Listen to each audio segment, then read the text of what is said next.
Пандемия шарттарында яшәештің күп өлкәләре дистанцион режимга күсте. Дәүләт Думаһы депутаттары ла һуңгы вакытта граждандарга ситтән торып тавыш бирү мөмкинлеге биргән законды карай. Кайсы соракта үзебезнең фикерде дистанцион рәвештә yetkерә аласакбыз. Һаумыгыз эфирда интервью тапшыруы студияла Гөлсүмә Иштанова. Канунияттәге үзгәрешләр турында Дәүләт Думаһы депутаты Зариф Байгускаров мәһиләшербез. Зариф Закирович, һаумыгыз. Һаумыгыз. Шулай итеп, әлеге вакытта Дәүләт Думаһы депутаттары дистанцион тавыш бирү мөмкинлеге биргән законда карай. Әгәр дә ул кабул ителә икән, без кайсы соракта почта аша яки онлайн тавыш бирү мөмкинлегенә ия буласакбыз. Biz ул законда кабул иттек, өченче укуда. Ул закон белән күсенә кереп бетмәне. Шуның белән теге Совет Федерация карарга тиеш. Депутаттар караны әле, ә шулай да үз күсенә инмәгән әле. Әле каралып бетмәгән әле ул. Бу закон бит ул электән бар ине ул. Менә безнең бит һуңгы битендә хайлаудар 19 елда Мәскәүдә үтте, шундай системаны дистанцион тавыш бирү буенча үтте ул. Башкортстан башлыгын хайлаган сакта Мәскәүдән тавыш бирделәр, шулай бит. Әйе, ул бына үдән бит яхшы дип танытылды. Әлбәттә, без законга бит әле үзгәртәне киреттек. Һәм безнең битне кая кеше үлә битне кезәктә шулай тавыш бирү булсак дигән, ондай да аңлатмай ул.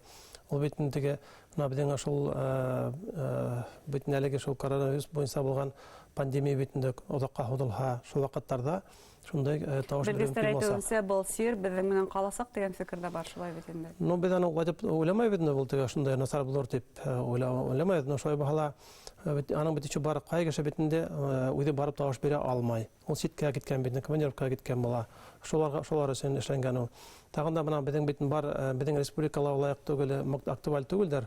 Безнең битне Красноярск яктары бар. Онда бит ситтә халык күп яшәй, алыс битендә. Аларга уңайрак, шуга алар почта ашамы шул ситтән торып тавыш биргән кешеләр буга тиеш дип уйлайбыз, шуга шундай закон бетмәдән кабул иттек. Бу ситтән торып тавыш бирү, буны конституцияларга үзгәрешләргә буенча тавыш бирүгә кагыламы бу формат? Юк, ул безнең конституция үзгәрешләр буенча ул законга кагылмай. Конституция ул үзенә аерым, чөнки ул икенче закон белән каралган ул.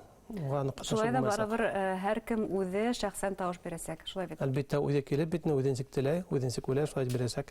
Һәм ул билдәһез вакытка күсерелгәне, әле ниндидер фикер уртаклыкка килдеме әле депутаттар касан буласак ул тавыш бирү? Без аны каранык, әлегә әлбәттә уртагына фикергә килмәнек, чөнки без бит белмәйбез, менә бу безнең инфекция буенча ничек буласак хәлләре. Әлегә бит әле билдәһез, шуңа, безнең әлбәттә бар ине теге уйлаган фикерләр битендә 8 июль көн үткәргәләр дип. Ның өчен 8 июль, чөнки 8 июльдә битне безнең Рәсәйдә шундай байрам бар, гаилә, теге ярату һәм тугрылык көн дигән. Мин уйлыйм, хәр 8 июльдә килеп сакмайсак, чөнки вакыт бик әз калды. Хәзер көзгәрәк калыр дип уйлыйбыз инде. Бәлкем 4 ноябрьгә безнең битендә шунда тоже байрам буласак, шул көнгә дип уйлыйм инде. Бәдәмлек көне буласак битне. Шуңа вакыт дип уйлыйм. Әлегә тураңны түгелгән әйтеп булмай. Әйтеп кыйнарак ая.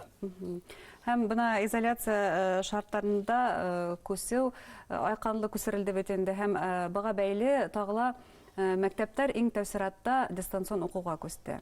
Һәм тәүге көндәреннән, укуның тәүге көндәреннән безнең зур гына проблемалар барлыгы ачыкланды. Уларның береһе балаларның гаджеттар менән, компьютерлар менән тәэмин ителмәү. Әлбәттә, депутаттар да, волонтерлар да, шәхсән үзегез дә балаларга, үсмерләргә ярдәм иттегез. Бу бер. Әмма шулай да төп проблема барыбер да югары сыйфатлы интернет менән тәэмин ителү. Шулай бит. Фикерегез ничек булһаттан? Сарында дөргәндә тоже һәҗәшеп йөрнем бит, һараштан бит, ата-сәһен һарашам. Булар да һарашам бит, шул планшта дәшкәндә бит һарашам, һәдәгә ничек охшаймы, юкмы ул дип һарайм бит, фикерегез әйтегез дә әлтеп. Күпчелек безгә охшат идер. Чөнки балаларның фикерләве икенчерәк хәзер, шулай бит. Әлбәттә, алар бит менә шул мортыгы безнең рускана бит шунда этергез табылгандыр. Кемдер битендә бик теге дуслашмаһа бит, дуслаша башлана битендә. Атагында миңа бер шундай кытка әйтеп куйдылар. Укытучыларга тоже файдалы булды. Чөнки аларның бит күптәре компьютердан асар белә интеллектиләр. Хәзер алар бөтәһе беләләр дип, чөнки алар мәҗбүр булдылар белергә дип. Менә интернет буена килгәндә, әлбәттә бездә шундый проблема бар. Менә мин һорашып бирдем бит, менә һәргә нинди проблема бар дип фарайм битендә. Ниндирәк үтегедән трактагыз бар дип, һорауларыгыз бар дип фарайм.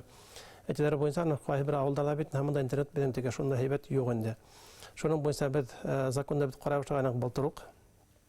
Безнең федераль закон бар, элемтә буенча дип аталган башкача. Шуга үзгәрешләр киреттек, ул законны белән кабул иттек. Ул закон буенча 2022 елга хәтлем һәр бер авылда 100 кешедән дә кәм яшәмәгән булһа, онда интернет һәм элемтә булырга тиеш. Кәле телефон менә һәр булырга тиеш бит, һәм шул балаларга укырсын уңайлыктар булырга тиеш инде.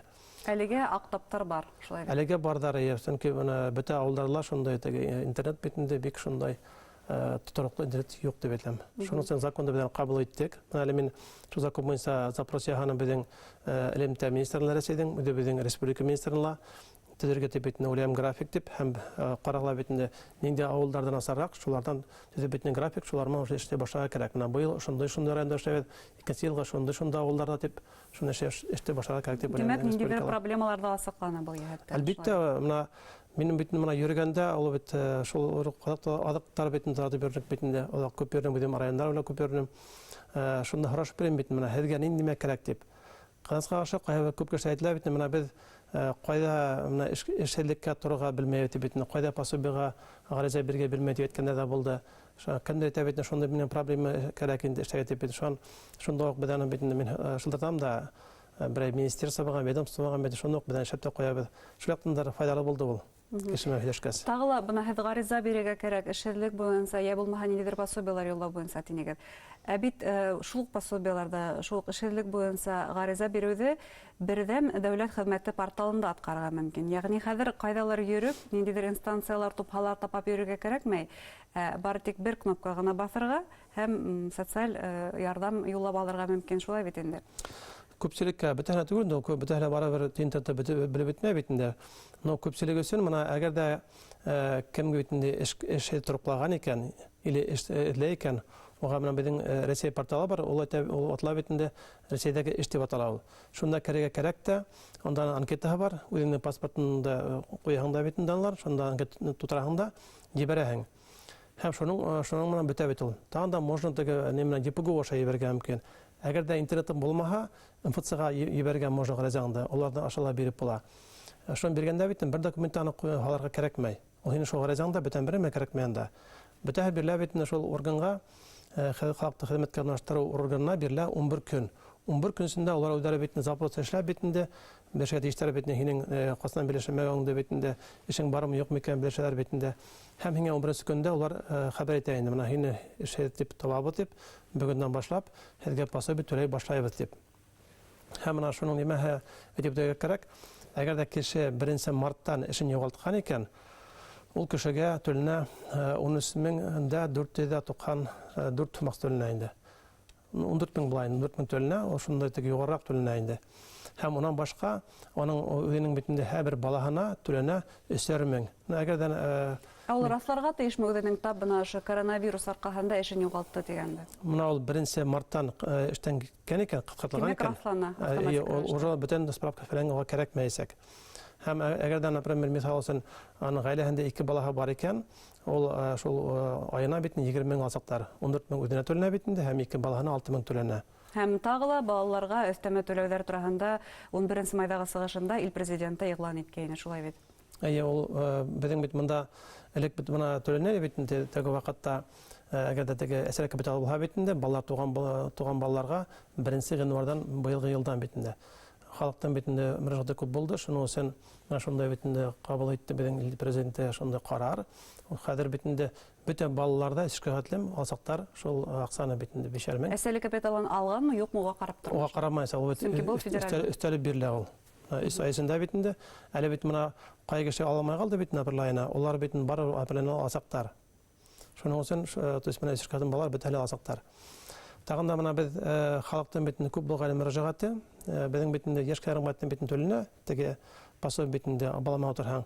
Яшьләрдән эшкәгатлем бит инде төленән 50 сум гына. Без ул законда каранык бит инде һәм карар законда кабул иттек. Уның буенча менә хәзер ул закон эшләй башланы 1 январьдан. Һәр гаилә бит инде әгәр дә 2 яшәү кимәленнән дә кәмрәк булһа, бер кешегә бит мисал өчен әгәр дә гаилә 4 кеше икән бит инде, ире катына һәм 2 балаһы, ул вакытта 2,000 дән кәмрәк булһа, дип дуям күлә эш хакы инде бетә, шуны дип ул вакытта һәр балага түләнсәк 10,000 һәр балага түләнә инде. Яшәрендә эшкә гатлем. Онан бит Bundan тыш 7 яшкәсе булган. Идеш катым оны икенче закон буенча. Оны безнең ул законда кабул иттек. Улар 1 июльдән көченә керә ул. Аны безнең илнең президенты әйтте, әйдә шул законда күчерәйек дип, ул уже 1 июньдән төленә башлаячак. Оның буенча сакына икенчерәк буласак, әгәр дә бер кешегә 1 яшькә кимелгәндә теге килеме әдрәк булһа. Ну мисал өчен гаилә шул 4 кеше икән бит инде, һәм гаиләнең килеме 40 меңдән дә артмай икән, ул вакытта һәр бер балага 10 мең түләнеп барасак. Изоляция шарттарында әлбәттә бары тик коронавирус турында гына бәйләшмәбез, башка яшәештең өлкәләре бар. Дәүләт Дума депутаттар тагын инде карарлар карай, кыскасы гына. Яңрак кына туры бер законда бит каранык, ул да булһа кешенең бит халыгына карай ул. Менә әгәр дә кешенең бит яше 40-тан арткан булһа, уга елына 1 көн бирелсәк, артама өстәмә отпуск түләле булса ул, теге үтергә диспансеризация. Кызга шабит кеше бездә удырың бит отпускаһын шул бара бит Марска йөрмәй ул куйгат битендә. Шуның өчен кешегә теге барһын дип белгән нәмә инде. Әйе, тагын да менә бер законда кабул иттек бит инде, ул да булһа кеше битендә безнең бар теге пенсионы булырсыган бар. Шул пенсионы бул 60 яшь битендә ирләр өчен ул булһа, хатын-кыз өчен 55 яшь булһа, улар өчен елына 2 көн бирелсәк диспансеризация үтергә инде. Өстәлмә уга туры түләүле булса ул. Һәм бөтен халкын кешеләр өчен 3 елга бер тапкыр туры 1 көн бирәсәк. Шундый законда кабул иттек, чтобы кеше үзенең халыгын караһын дип, Марскага барһын дип, тикшерһен дип шуның өчен. Кеше үзенең халыгына игътибарлы булырга тиеш. Әлбәттә. Менә тагын да без яңрак кына кабул иттек, ул да булһа, теге менә безнең бар бит инде страховка вклад дигән нәмә бар. Онда бит менә кеше 1 миллион 400 сум бит инде акчаны ул бер банк бит инде шартлаһа бит инде, лицензияны алһа бит инде, иләренчә кеше бит шул акчаны кире ала. Шул ук вакытта бит хәлдәр була, кеше бит инде фатир хатканда бит инде шул акча бит килгән банкка, или бит инде грант алган була бит инде, или уның теге берәй суд карары аша бит акча алган була. Шул акча бит инде янып кала. Например, ул хаткан икән фатирын 10 миллионга бит инде 1 миллион 400 мең ала, калганы бит янып кала. Шундый хәлләр булмаган өчен шундый акчаларда ла толыгынса кеше аласак. Без законда кабул иттек менә яңрак кына. Һәм тагын да бер үзгәреш булды ул. Ул да булһа менә безнең бар бит инде бәләкәс предприятиеләр бар бит инде. Бар бит инде менә теге дин оешмалары бар бит инде. Бар бит инде теге НКО дигән организациялар. Шуларның бит инде акчалары тоже буласак страховкалы. Алар тоже банкта әгәр дә хәле мөшкил булһа, түләй алмаһа, алар да 1 миллион 400 мең акчасын кире ала аласаклар. Минем карамакка тоже еңнәрәк булсак бит инде. Харам буласак шулай. Әлбәттә, ул халык өчен түгел, кеше өчен түгел, шәхси, предприятиеләр өчен дә шулай була. Эшкуарлар өчен дә, кешеләр өчен дә уңайлырак, ышанычлырак буласак. Улар теге грант булсаган, шул акчаны кире аласаклар дигән. Әңгәмәгә дә рәхмәт. Эшегездә уңышлар теләбез. Рәхмәт. Хөрмәтле тамашачылар, һезгә Дәүләт Думаһы депутаты Зариф Байгоскаров менән әңгәмә тәкъдим иттек. Игътибарыгыз өчен рәхмәт. Һау булыгыз.